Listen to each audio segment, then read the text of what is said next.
A job hazard analysis is just 3 columns, and yet most of the ones I see fail because of one specific column.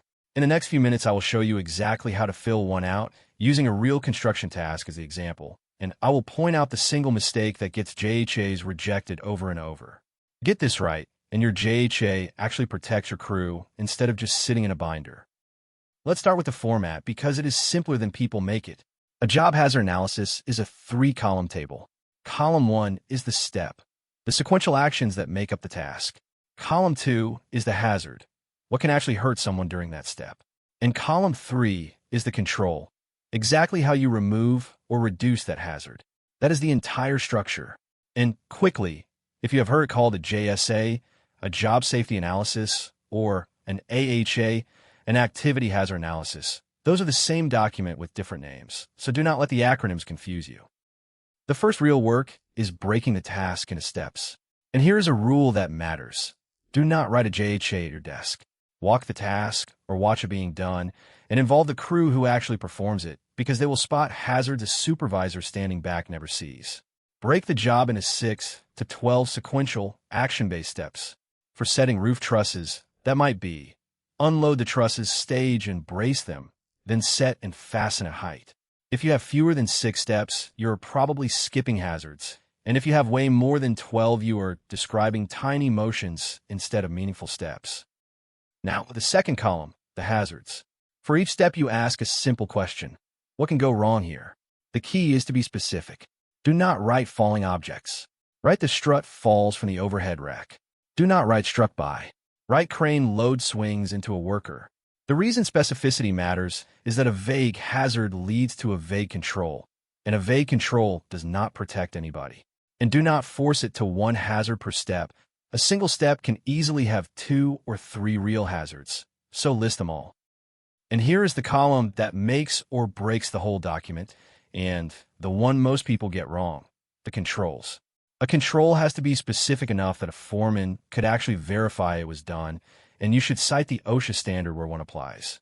But here is the single most common mistake I see, the one I promised you at the start. People jump straight to PP. Every control becomes wear a hard hat, wear gloves, wear a harness. PP is the last line of defense, not the first. Before you get to PP, you work the hierarchy of controls. Can you eliminate the hazard, substitute something safer, or engineer it out, for example with guarding or a tagline? First, PP is what is left after you have done everything else, not the whole plan. Let's put it together with a real example, setting roof trusses. Step 1. Unload the trusses. The hazard to the crane swing and pinch points. The controls. Use taglines to guide the load. Keep all workers out from under the load and wear gloves.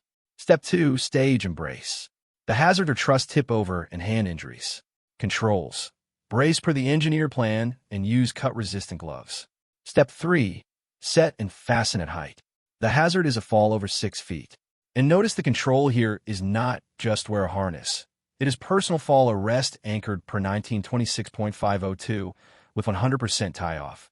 Specific, verifiable, and it cites the standard. That is a JHA that holds up. One last thing before the fastest way to make these.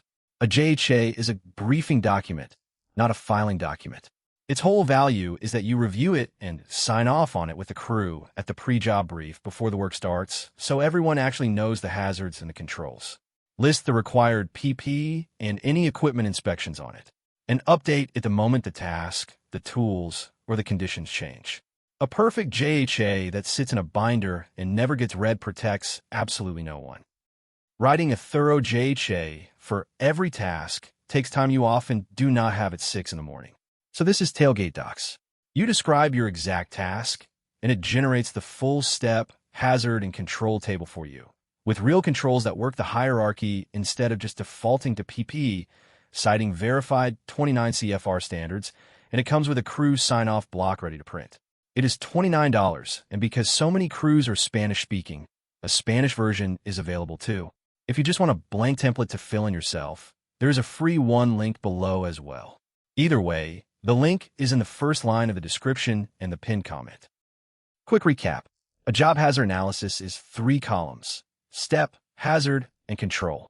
Break the task into 6 to 12 action-based steps. written with the crew who does the work, not at a desk. Name specific hazards, not vague ones.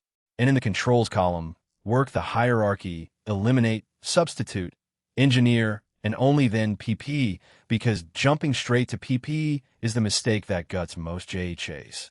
Review it with the crew before the job, and update it when things change. If you want to complete 1 in minutes, TailgateDocs.com/job-hazard-analysis. See you in the next one.